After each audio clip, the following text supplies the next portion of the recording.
belonging trope combines two rhetorical devices, a metonymy and a synecdoche. They're called this because they both use a sense of belonging in order to invoke rhetoric. So, what are they?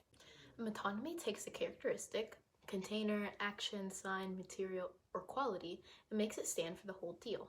We like to call it the sharing trope.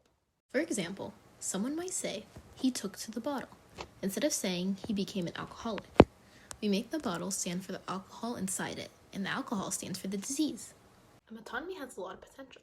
It can corrupt reality and twist our senses. For instance, when a person with auburn-colored hair gets the nickname Red, their whole ethos gets a ginger tint. Metonymies have this power to slant our view of whole groups of people. A synecdoche is often called the scaling trope. It takes an individual and makes it represent a group or vice versa. For example, if I say that the blue whale is endangered, I'm talking about the 25,000 remaining blue whales. One blue whale represents a whole species. It can work in the opposite direction as well. America went to the moon refers to a very small group of astronauts. The whole represents individuals. Synecdoches can cause a lot of damage, however. Many stereotypes, like the mythical welfare mother, are products of synecdoches. So, how closely are synecdoches and metonymies related? Very closely. We could consider them like close cousins. That's why they both belong to the belonging trope. These tropes are very important when it comes to rhetoric. They can strengthen your ethos and argument, so it's important to utilize them within your rhetoric. The next term Heinrich talks about is twisting a cliche. Cliches make the world go round, and your job is to screw up their orbit. Undermine them by taking them literally and reducing them into absurdity, attaching a surprise ending, or swapping words. The next thing Heinrich talks about is changing word order. Besides doing this with cliches, he can coin chiasmus to create crisscross sentences.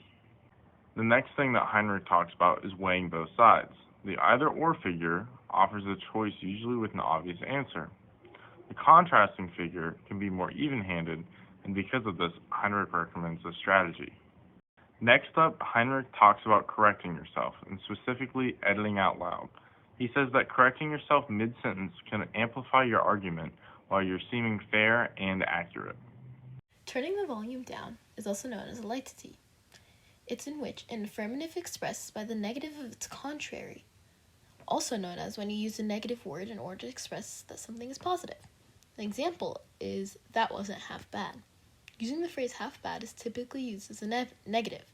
However, in this instance, saying that it wasn't half bad means it's a positive. In contrast, turning the volume up is a climax. This means when a figure of speech in words, phrases, or clauses are arranged in order of increasing importance. An example is, "When it rains, it pours." The increasing importance of the sentence would be that it first rains and then it pours, which means it rains harder. We can also invent new words. Verbing is when we turn a noun into a verb, and vice versa. An example of this is to find out information I Googled about. Google is a noun since it's a company. However, in this sentence, it's used as a verb since it's describing an action.